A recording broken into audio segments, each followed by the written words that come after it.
कानपुर की एक बहन थी जिसका अंग्रेजों ने बहुत वर्णन किया है, उसका नाम था अजीजन बाई। अजीजन बाई का जो चरित्र है, इतिहास है, वो पता करने से मालूम हुआ कि वो पेशे से वैश्या थी और अपना शरीर बेचती थी। अंग्रेजों के कोठों पर जाकर नाचती थी, अंग्रेजों के सैनिकों के शरीर की हवस को मिटाने के काम में भी कई बार उसने अपना योगदान दिया। अजीजन बाई को अंग्रेजों ने किसी गांव से उठा लिया था। वो किसी मध्य प्रदेश में मंडला के पास किसी गांव की रहने वाली महिला थी। अंग्रेजों ने उसको अपहरण कर लिया था और कई दिनों तक उसके साथ बलात्कार किया था और उसके बलात्कार के बाद उसको कोठे पे ले जाकर बेच दिया था। अजीजन बाई ने कोठा छोड़कर क्रांतिकारियों का सहयोग देना शुरू किया था और अजीजन बाई ने 400 से ज्यादा कानपुर की वैश्याओं का एक समूह बनाया था, दल बनाया था। उस दल का मुख्य काम था गोलों में बारूद भरना और बारूद भरे हुए गोलों को क्रांतिकारियों तक पहुंचाना, कारतूसों को इकट्ठा करना और कारतूसों को क्रांतिकारियों तक पहुंचाना। तो कारतूस और गोलों का बारूद पहुंचाने का काम कानपुर और आसपास के क्षेत्र में तो सारा माताओं और बहनों ने किया है, और ऐसी माताओं बहनों ने किया है जिनको हमारा समाज अच्छी नजरों से नहीं देखता।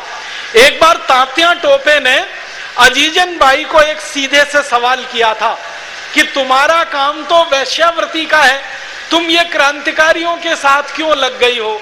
तो उसने कहा कि मैं वैश्या होने से पहले भारत की नागरिक हूं और एक ऐसी नागरिक हूं कि जिसके शरीर में भारत का खून बहता है, इसलिए मुझे मेरा फर्ज करने से कोई नहीं रोक सकता। मैं भले वैश्यावृत्ति का काम करती रही, लेकिन मेरा फर्ज है कि मैं देश के लिए अपनी जान न्योछावर करूं।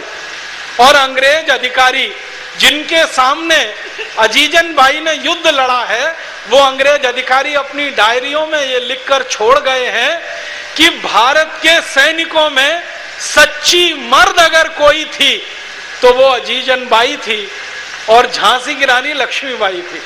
अंग्रेज जो सैनिकों ने युद्ध लड़े हैं भारत में, जैसे एक अंग्रेज अधिकारी था यूरोज ने अपनी पर्सनल डायरी में लिखा है कि मैंने भारत की सेना में 2 महिला मर्दों को पाया, एक महिला मर्द झांसी की रानी लक्ष्मीबाई और दूसरी महिला मर्द अजीजन बाई। और वो कहता है कि दोनों में जमीन आसमान का अंतर है। झांसी की रानी लक्ष्मीबाई तो एक राजघराने की कुलवधू, लेकिन अजीजन बाई तो वैश्यावृत्ति के काम में लगी हुई एक साधारण महिला, लेकिन वीरता में दोनों किसी से कम नहीं है, साहस में दोनों किसी से कम नहीं है। और अजीजन बाई ने यह सिद्ध किया है कि भारत का खून भारतीय पहले है, बाद में वो सब कुछ है। तो इस पूरी लड़ाई में महिलाओं का बहुत बड़ा योगदान है। आपको सुनकर बहुत अच्छा लगेगा कि आर्य समाज के महर्षि स्वामी दयानंद की शिक्षा जो महिलाओं के लिए दी गई, जो समाज के लोगों के बीच में आई, उस शिक्षा का पूरा असर इस 1857 की लड़ाई में दिखाई देता है।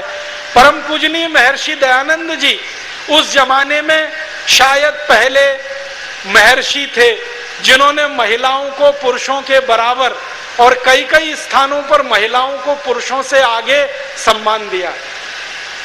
आप सभी जानते हैं महिला शिक्षा के लिए जितना उन्होंने इस देश में काम किया, महिलाओं के सम्मान को बढ़ाने के लिए जितना उन्होंने काम किया, वो अद्भुत है। एक जगह परम पूजनीय महर्षि दयानंद और महारानी झांसी लक्ष्मीबाई का संवाद हुआ है और इस संवाद लेकिन 19 सितंबर के बाद भारत के कुछ जीवाजीराव सिंधिया, पटियाला घराने और जींद और नाभा घराने के गद्दार राजाओं के अंग्रेजों के साथ मिल जाने के कारण फिर अंग्रेजों ने भारत पर हमला किया। और दोबारा जब अंग्रेजों ने भारत पर हमला किया तो भारत के गांव-गांव में उन्होंने कत्लेआम मचा दिया। एक अंग्रेज अधिकारी जिसका नाम था जनरल नील, उसकी डायरी का एक वाक्य सुनाता हूं। जनरल नील कहता है कि दोबारा से जब हमने भारत पर हमला किया तो हमने किसी बुजुर्ग को नहीं छोड़ा, किसी बच्चे को नहीं छोड़ा, किसी स्त्री को नहीं छोड़ा, किसी पुरुष को नहीं छोड़ा। जो भी भारतवासी हमारे सामने आया हमने उसको खत्म कर दिया। और कैसे कैसे खत्म किया, तो जनरल नील खुद अपनी डायरी में लिख रहा है कि हम गोली मार के लोगों को खत्म करते थे, हम लोगों को जिंदा जला के मार डालते थे, हम लोगों को घोड़ों और हाथी पर बिठा के उनके गले में रस्सी का फंदा लगाया करते थे और हाथी घोड़ों को किसी पेड़ के नीचे ले जाकर खड़ा किया करते थे और रस्सी का फंदा पेड़ के ऊपर से खींच लिया करते थे और हाथी और घोड़े को नीचे से भगा दिया करते थे और लोग लटक कर मर जाया करते थे। नील कहता है कि हजारों हजारों गांव हमने नर विहीन कर दिए, नर विहीन, हजारों हजारों गांव।